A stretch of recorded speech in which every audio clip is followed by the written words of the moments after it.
RTC ఉద్యోగులకు కూటమి ప్రభుత్వం పదోన్నతులు వరమిచ్చింది. వైసీపీ హయాంలో బ్రేకులు వేసిన పదోన్నతులకు సీఎం చంద్రబాబు రైట్ చెప్పారు.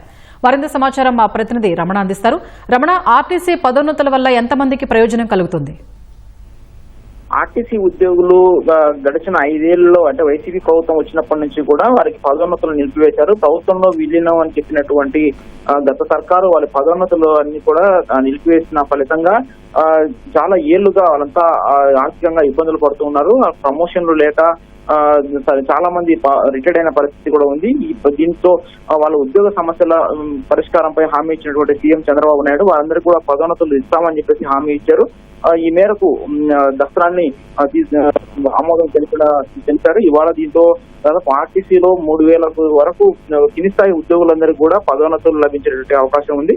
వీరిలో ప్రధానంగా డ్రైవర్లు, కండక్టర్లు, అలాగే డిపోలో పనిచేసేటువంటి మెకానిక్లు, అలాగే క్లర్కులు తదితర సూపర్వైజర్ గ్రేడ్ స్థాయి కంటే కింద ఉన్నటువంటి ఉద్యోగులకు పదోన్నతులు లభించే అవకాశం ఉంది. వీరందరూ కూడా ఎంతో సంతోషం వ్యక్తం చేస్తున్నారు. గడిచిన 5 ఏళ్లలో గత ప్రభుత్వాన్ని పదోన్నతులు ఇవ్వాలని చెప్పేసి చాలా సార్లు విన్నవించుకున్నప్పటికీ కూడా దసరా ఆమోదించకపోగా కనీసం పట్టించుకోలేదని చెప్పేసి ఆవేదన వ్యక్తం చేస్తున్నారు. సీఎం చంద్రబాబు నాయుడు వెంటనే అధికారంలోకి రాగానే పదోన్నతులు కల్పించడం, అదే ఇప్పటికే సూపర్వైజర్లకు అలాగే ఆఫీసర్ గ్రేడ్ ఉద్యోగులకు కూడా పదోన్నతులు కల్పించారు. వారందరి తదుపరి కింది స్థాయిలో ఉన్నటువంటి ఉద్యోగులకు ప్రస్తుతం పదోన్నతులు కల్పించిన పరిస్థితి ఉంది. దీంతో దాదాపు 3,000 మందికి పదోన్నతులు కల్పించడంతో ఆ మేరకు కింది స్థాయిలో ఖాళీలు కూడా ఏర్పడేటువంటి అవకాశం ఉంటుంది. ఆ ఖాళీలన్నీ కూడా త్వరలో భర్తీ చేసింది కూడా ప్రభుత్వానికి అవకాశం దొరుకుతుంది. దీంతో ఇటు కొత్తగా ఉద్యోగుల నియామకాలకు అవకాశం రావడం, అదేవిధంగా ఉన్న ఉద్యోగులకు కూడా ఆర్థిక లబ్ధి చేకూరటం, అలాగే వారికి మెరుగైనటువంటి వేతనం వచ్చే దిశగా రాష్ట్ర ప్రభుత్వం చర్యలు తీసుకోవడం పట్ల